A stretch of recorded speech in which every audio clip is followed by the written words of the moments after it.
Retirement का नाम सुनते ही दिमाग में बहुत पिक्चर्स आती हैं। ट्रैवल, आराम के दिन, दोस्तों के साथ बैठना और बहुत कुछ। लेकिन ये सब तभी पॉसिबल होगा जब आपके पास अपनी पूरी रिटायर्ड लाइफ को फंड करने के लिए एक बड़ा बैंक बैलेंस होगा।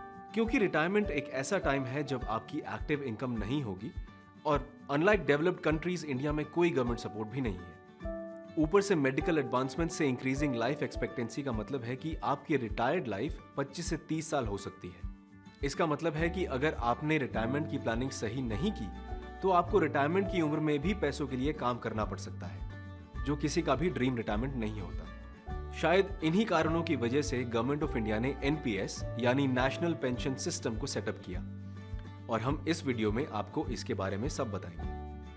But before that a quick reminder, अगर आप इस तरह के और भी वीडियोस देखना चाहते हैं तो ईटी मनी चैनल पर सब्सक्राइब करें और नोटिफिकेशंस के लिए बेल आइकन पर क्लिक करें। तो चलिए स्टार्ट करते हैं।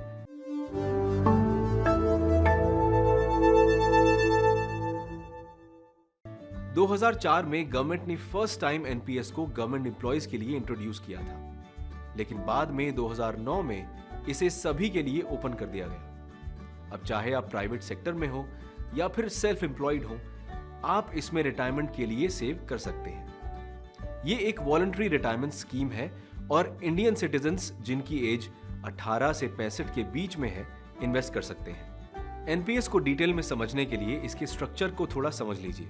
एनपीएस के स्ट्रक्चर में सबसे पहले आता है पीएफआरडीए।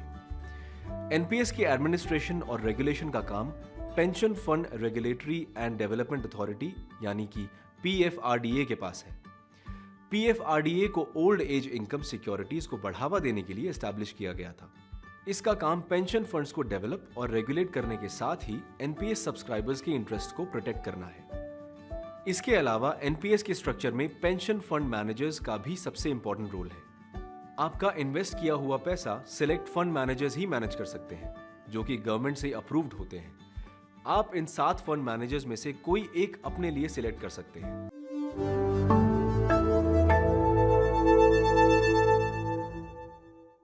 अब बात करते हैं कि आपका पैसा कहां इन्वेस्ट होता है। एनपीएस के थ्रू आप 4 asset classes equities, government bonds, corporate bonds और अल्टरनेट इन्वेस्टमेंट्स में इन्वेस्ट कर सकते हैं। इक्विटीज मतलब आपका पैसा स्टॉक मार्केट में इन्वेस्ट होता है। वही बॉन्ड्स के थ्रू आपके पैसे को लेंड किया जाता है। गवर्नमेंट बॉन्ड्स में पैसा गवर्नमेंट को लेंड होता है और कॉर्पोरेट बॉन्ड्स में प्राइवेट और पब्लिक कंपनीज को। इसके अलावा आप 5% तक अल्टरनेटिव इन्वेस्टमेंट जैसे कि ऑल्टरनेटिव इन्वेस्टमेंट फंड्स यानी AIFs, real estate investment trusts यानी REITs और इंफ्रास्ट्रक्चर इन्वेस्टमेंट ट्रस्ट्स में इन्वेस्ट कर सकते हैं। अगर रिस्क की बात करें तो इक्विटीज में हाई रिस्क रहता है। Government bonds have low risk and corporate bonds have moderate risk. Alternative investment सबसे ज्यादा रिस्की एसेट क्लास है।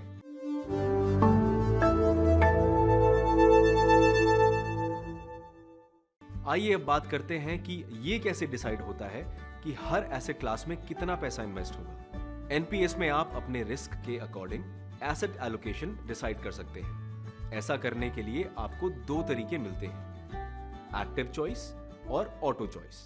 एक्टिव चॉइस में आप डिसाइड कर सकते हैं कि आपकी इन्वेस्टमेंट का कितना अमाउंट इक्विटी में जाएगा, कितना कॉर्पोरेट बॉन्ड्स में जाएगा, कितना गवर्नमेंट सिक्योरिटीज में जाएगा और कितना ऑल्टरनेटिव इन्वेस्टमेंट्स में जाएगा। आप अपनी रिक्वायरमेंट्स के हिसाब से एसेट एलोकेशन को साल में 2 बार चेंज भी कर सकते हैं, लेकिन इसमें कुछ कंडीशंस हैं। आप 50 साल की एज तक इक्विटीज में मैक्सिमम 75% इन्वेस्ट कर सकते हैं। उसके बाद हर साल अगले 10 सालों के लिए यह लिमिट 2.5% से कम होती जाएगी और इस वजह से आप 60 एंड अबव एज में मैक्सिमम 50% इक्विटीज में इन्वेस्ट कर पाएंगे। ऑल्सो रिमेंबर, आप AIFs में मैक्सिमम 5% ही इन्वेस्ट कर सकते हैं। ऑटो चॉइस, अगर आप एसेट एलोकेशन का झंझट नहीं लेना चाहते तो आप इसे ऑटो चॉइस के थ्रू ऑटोमेट कर सकते हैं। इस ऑप्शन में आपकी एज के साथ रिस्क ऑटोमेटिकली कम होता जाता है। आइए इसको थोड़ा डिटेल में समझते हैं।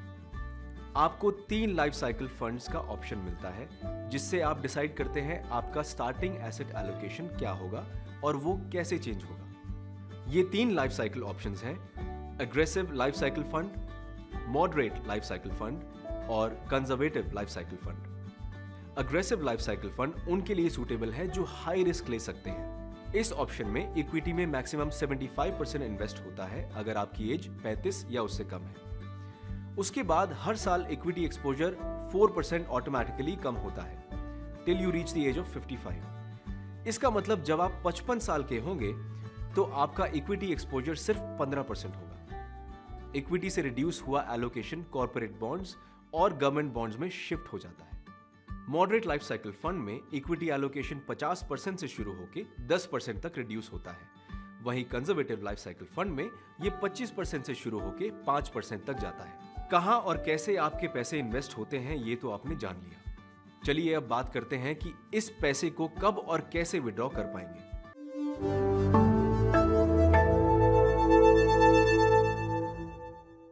जैसे कि हमने स्टार्टिंग में कहा था कि एनपीएस एक रिटायरमेंट सॉल्यूशन है जो आपको रिटायरमेंट के लिए फाइनेंशियली रेडी करने के लिए लॉन्च किया गया। तो मेक श्योर आप इस बात से भटके नहीं। आप एनपीएस में इन्वेस्ट किए अमाउंट को 60 साल की उम्र में ही विड्रॉ कर पाएंगे। इतना ही नहीं, आप पूरा इन्वेस्टमेंट कॉर्पस बैंक अकाउंट में ट्रांसफर भी नहीं कर पाएंगे। आइए इसको डिटेल में समझते हैं। एनपीएस की मैच्योरिटी के टाइम, जो कि 60 साल की उम्र है, पे आप सिर्फ 60% अमाउंट विड्रॉ कर सकते हैं।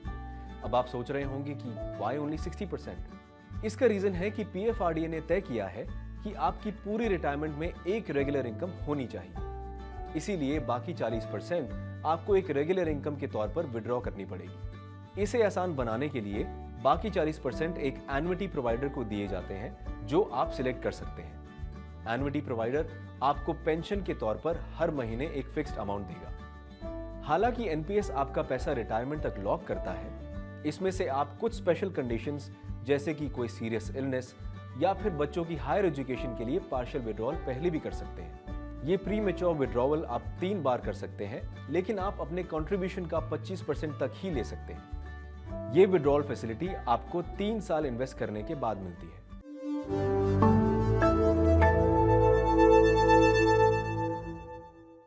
अब बात करते हैं टैक्स बेनिफिट्स की। इंडिया में लोग किसी भी स्कीम में इन्वेस्ट करने से पहले टैक्स बेनिफिट्स जरूर जानना चाहते हैं। तो आइए एनपीएस के टैक्स बेनिफिट्स भी जान लीजिए। रिटायरमेंट सेविंग्स को बढ़ावा देने के लिए पीएफआरडीए एंड गवर्नमेंट आपको इसके अंडर काफी सारे टैक्स बेनिफिट्स देती है। इसीलिए जब आप एनपीएस में इन्वेस्ट करते हैं तो आपको टियर 1 अकाउंट पिक करना होता है। टियर 1 अकाउंट आपका रिटायरमेंट अकाउंट है और एनपीएस में इन्वेस्ट करने के लिए इस अकाउंट का होना जरूरी है। इस अकाउंट में इन्वेस्ट किए गए पैसे पर ऊपर बताए विड्रॉवल रूल्स अप्लाई होते हैं और टैक्स बेनिफिट्स भी सिर्फ इस अकाउंट में सेव किए पैसे पर मिलते हैं। टियर 2 अकाउंट एक सेविंग कम इन्वेस्टमेंट अकाउंट है और इसमें से आप कभी भी पैसे निकाल सकते हैं। टियर 1 अकाउंट होल्डर ही टियर 2 अकाउंट ओपन कर सकता है। चलिए अब टैक्स बेनिफिट की बात करते हैं। एनपीएस में आप under different section total 2 lakh का डिडक्शन क्लेम कर सकते हैं। Let's see how.